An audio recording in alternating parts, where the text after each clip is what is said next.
ഇന്നൊക്കെ 75ാമത്തെ ദിവസം നമുക്ക് എക്സാം ആണ്. എങ്ങനെ പോകുന്നുണ്ട് നിങ്ങളുടെ പഠിത്തവും കാര്യങ്ങളൊക്കെ? നമ്മൾ ഫിസിക്സും കെമിസ്ട്രിയും കംപ്ലീറ്റ് മൊഡ്യൂൾസും അവൈലബിൾ ആക്കിയിട്ടുണ്ട്. മെറ്റീരിയൽസ് വേണ്ട കുട്ടികൾക്ക് വാങ്ങിക്കാവുന്നതാണ്. ഡീറ്റെയിൽസ് എല്ലാം ചാനലിൽ കൊടുത്തിട്ടുണ്ട്. പ്ലസ് MCQസും അവൈലബിൾ ആണ്. So if you stick to the plan that mission 11, അതായത് 11 വീക്സിൽ 11 മൊഡ്യൂൾസ് തീർക്കുക എന്നുള്ള ആ ഒരു പ്ലാനിൽ നിങ്ങൾ സ്റ്റിക്ക് ചെയ്യുകയാണെങ്കിൽ നിങ്ങൾക്ക് ഈസിലി ഈ ഒരു എക്സാം ക്രാക്ക് ചെയ്യാനായിട്ട് പറ്റും. നിങ്ങൾ നിങ്ങളോട് തന്നെ ചോദിച്ചു നോക്കുക, are you working hard enough?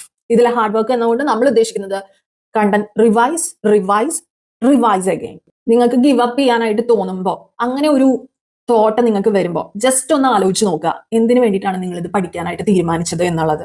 ആ സോളിഡ് ആയിട്ടുള്ള ഒറ്റ റീസൺ മതി നിങ്ങൾക്ക് മോട്ടിവേറ്റഡ് ആയിരിക്കാനായിട്ട്. പിന്നെ പ്രത്യേക ഒരു കാര്യം പറയാനുള്ളത്, മാത്സിന്റെ ക്ലാസ് 16th നമ്മൾ ആരംഭിക്കും. അത് നമ്മൾ റിവിഷൻ ചെയ്യാനുള്ള ടൈം കൂടെ ബാക്കി വരത്തക്ക രീതിയിൽ തന്നെ അവസാനിപ്പിച്ചിരിക്കും. അപ്പോൾ എല്ലാ കുട്ടികളും stay tune to click. Bye for now.